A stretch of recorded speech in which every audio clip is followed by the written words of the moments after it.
The person who is terrified of being bad can become surprisingly unconscious of their own darkness. What happens when being good stops being something you do and becomes something you desperately need to believe you are? There's a particular exhaustion that comes from a kind of goodness that never takes a day off. Understanding every time, no matter what it costs. Forgiving quickly, before the hurt has even been fully felt. Available, always, to anyone who asks. And quietly terrified of the moment someone might ask and hear no instead. Patient in rooms where patience is no longer earning anyone anything. Helpful long after helping has stopped being a choice and started being a compulsion nobody agreed to name. None of this looks like a problem from the outside. It looks like character. It looks like the thing people mean when they call someone, admiringly, one of the good ones. And that's precisely what makes it so difficult to examine, because questioning it feels, to the person living inside it, like questioning their own worth. Here is the distinction worth sitting with before anything else. There is a real difference between being a good person and needing, urgently, to see yourself as one. The first is simply a way of living. The second is a defense, and defenses, whatever they're protecting, always come at a cost somewhere else. A genuinely kind person can still feel anger, can still feel envy watching someone else succeed, can still feel a flash of competitiveness, a private, uncharitable thought, a pull towards something selfish that has nothing to do with anyone else's well-being. None of this makes someone secretly bad. These are simply the ordinary contents of an ordinary human interior. The danger doesn't come from having these feelings. The danger begins the moment a person decides, quietly and often unconsciously, that a good person would never feel this, and starts working, immediately and automatically, to make sure they never have to notice the feeling again. Carl Jung had a word for the identity built to function acceptably in the world: the persona, the face assembled specifically to be received well by others. It isn't fake, necessarily. It isn't a lie. It's simply partial, a curated presentation standing in for a considerably more complicated whole. For some people, the persona becomes, specifically, the nice one, the understanding one, the one who never causes trouble, who can always be counted on, who forgives before anyone's finished apologizing. This persona gets built the way any persona gets built, through repetition and reward. Someone is kind, once, in a moment that genuinely called for kindness, and the response is warm enough, appreciative enough, that kindness becomes the thing they reach for again, and then again, until reaching for it stops being a choice and starts being simply what happens automatically whenever a situation calls for a response. The praise reinforces the pattern, and nobody, least of all the person receiving it, notices the moment the identity stopped being something they were doing and became something they were, entirely, without exception, without room for anything else. This is where the shadow enters, and it deserves a more careful definition than the one it usually gets. The shadow is not the evil twin hiding beneath a polite exterior. It's simply everything the conscious identity has refused to claim, pushed out of view not because it's monstrous, but because it doesn't fit the story currently being told about who a person is. For someone whose entire identity has organized itself around goodness, the shadow tends to grow unusually large, because so much ordinary human material gets excluded from what's allowed to be conscious. Anger, selfishness, competitiveness, jealousy, resentment, ambition, sexuality that doesn't apologize for itself, the plain, uncomplicated desire to say no, the desire to stop pleasing people, even briefly, the desire, rarely admitted, to be the one who gets taken care of for once, rather than the one perpetually taking care of everyone else. It's worth being precise here, because this is where the idea is most easily misread. Having a feeling is not the same as acting on it. Feeling anger doesn't make someone abusive. Feeling envy doesn't make someone cruel. Wanting distance from a demanding relationship doesn't make someone selfish in any meaningful sense. The goal was never to grant permission for bad behavior. The goal is consciousness, knowing what's actually happening inside you, so that what you do next is an actual choice rather than an unconscious reflex wearing the costume of virtue. Here is the paradox worth sitting with, because it's counterintuitive enough that it rarely gets said out loud. The more desperately someone needs to prove they are good, the less willing they often become to look honestly at anything in themselves that complicates the story. I would never do that. I don't get angry. I don't judge people. I forgive everyone. I don't need anything from anyone. Each of these sentences sounds, on the surface, like health. Examined closely, they often function as a wall, built specifically to keep certain material from ever reaching consciousness at all. And material that isn't allowed into consciousness doesn't simply vanish. It finds another route. It shows up sideways, in passive aggression that seems to come from nowhere, in a resentment that sits quietly for years and then erupts, disproportionately, over something small, in a bone-deep exhaustion that has no clear cause, in people-pleasing that curdles, eventually, into a private, corrosive bitterness toward the very people being pleased, in a quiet, unacknowledged sense of moral superiority, in affection withdrawn silently rather than a disagreement voiced directly, in guilt offered gently that somehow still manages to control the room, in self-sabotage that seems to strike, with uncanny timing, exactly when things are finally going well. None of this is universal, and it's worth resisting the temptation to diagnose every kind gesture as secretly suspect. Sometimes generosity really is simply generosity. But for some people, in some situations, this is what happens when a good deal of the self has been quietly declared off limits. There's a particularly uncomfortable version of this worth naming directly, because it tends to catch people by surprise when they finally notice it in themselves. Sometimes a person who gives constantly begins, secretly, to resent the very people they're giving to. After everything I've done for them, how could they treat me this way? But examined honestly, the resentment often has a quieter, more specific origin. Perhaps the limit was never actually communicated. Perhaps yes was said, repeatedly, while some part of the person was silently screaming no. Perhaps there was a private, unspoken expectation that the sacrifice would be noticed, appreciated, repaid in some form, without ever once being asked for directly. This produces a genuinely strange internal contradiction. I chose to give this, and I resent you for taking it. Both of these can be true simultaneously, and sitting with that contradiction honestly is considerably more useful than resolving it by simply blaming the person on the receiving end for a boundary that was never actually drawn.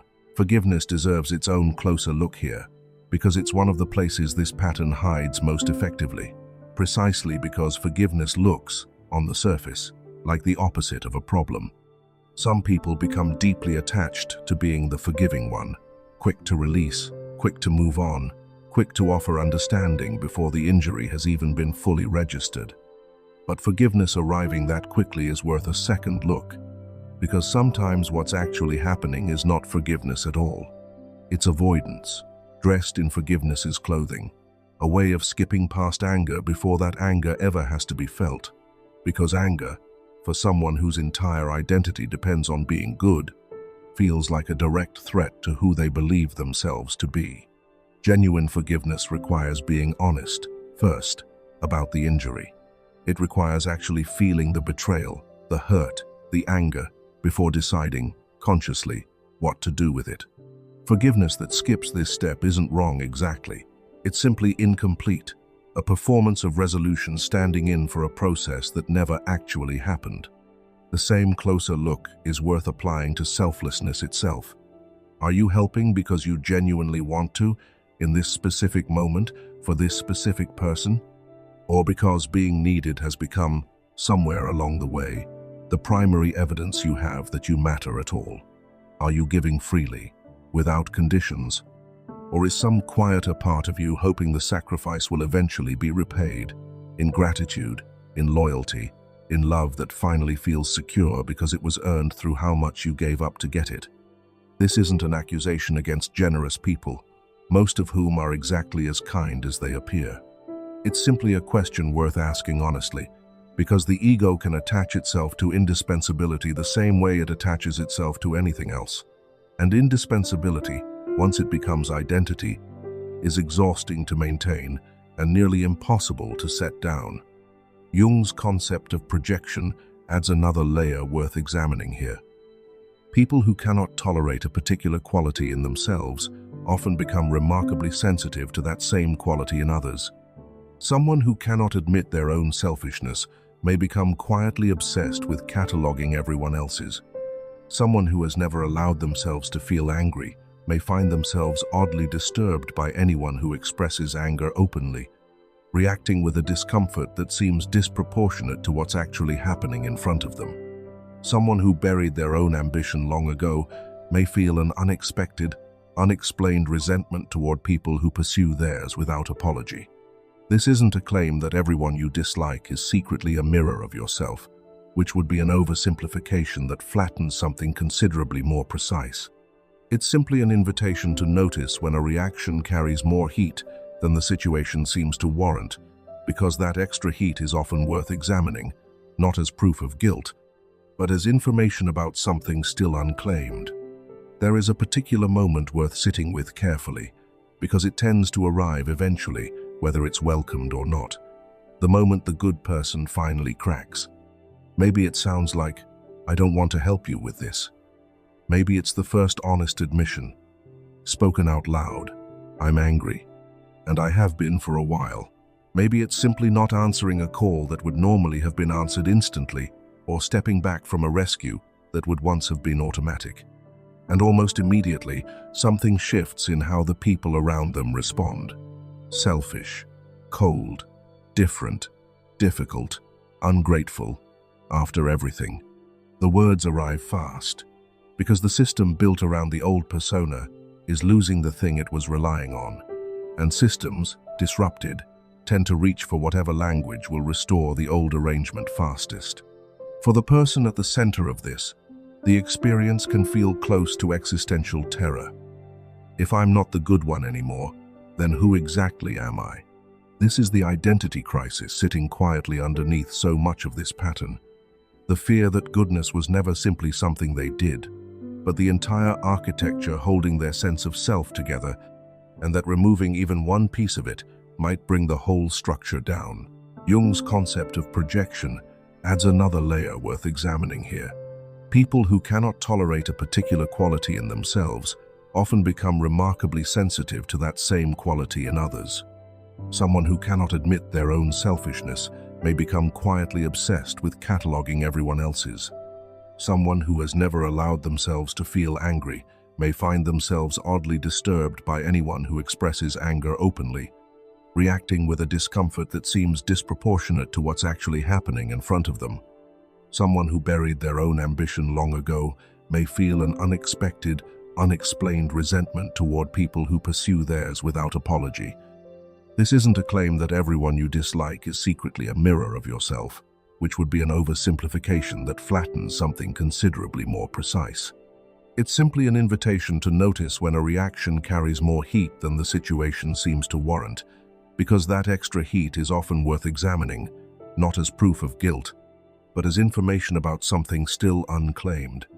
There is a particular moment worth sitting with carefully, because it tends to arrive eventually, whether it's welcomed or not. The moment the good person finally cracks, maybe it sounds like, "I don't want to help you with this." Maybe it's the first honest admission, spoken out loud, "I'm angry, and I have been for a while."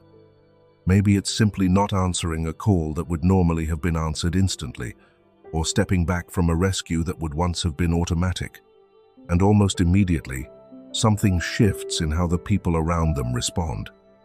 Selfish, cold, different, difficult, ungrateful, after everything. The words arrive fast, because the system built around the old persona is losing the thing it was relying on, and systems, disrupted, tend to reach for whatever language will restore the old arrangement fastest. For the person at the center of this, the experience can feel close to existential terror. If I'm not the good one anymore, then who exactly am I?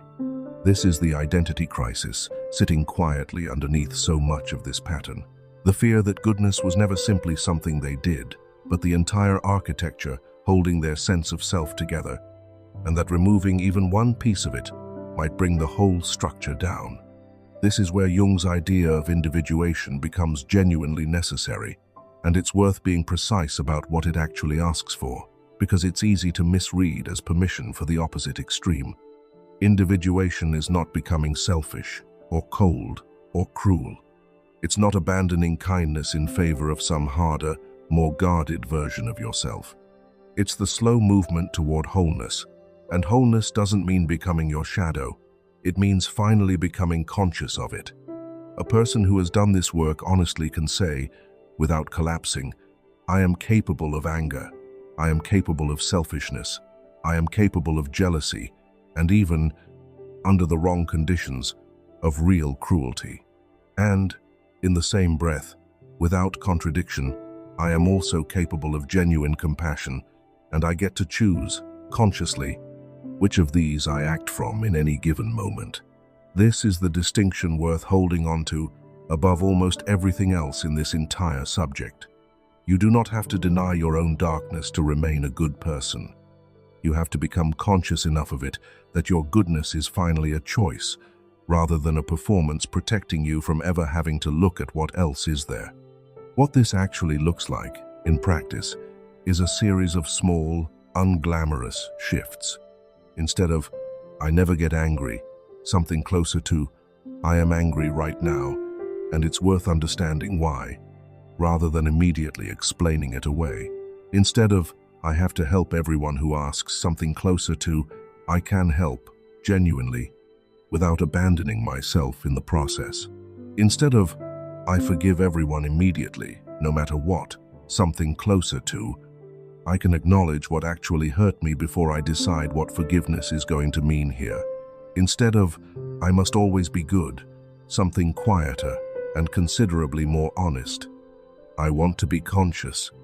That last shift matters more than it first appears to, because consciousness, unlike a fixed identity, doesn't require constant defending. It doesn't collapse the moment a single uncomfortable feeling surfaces. It simply asks you to keep looking, honestly, at whatever's actually there, rather than managing, endlessly, a curated version of yourself that was only ever partial to begin with. There's a quiet, final question worth sitting with, one this entire subject has been circling from the start. What if becoming whole requires you to finally meet the exact parts of yourself you've spent your whole life trying to prove you don't have? This isn't a call toward darkness, or an argument that goodness doesn't matter. It's the opposite, in a way. You don't become a better person by insisting you have no darkness at all. You become a more whole one when you can finally look directly at what's actually there, without flinching, without immediately explaining it away, and without being ruled by it either. Goodness that has never had to face anything isn't strength. It's simply a persona that hasn't been tested yet.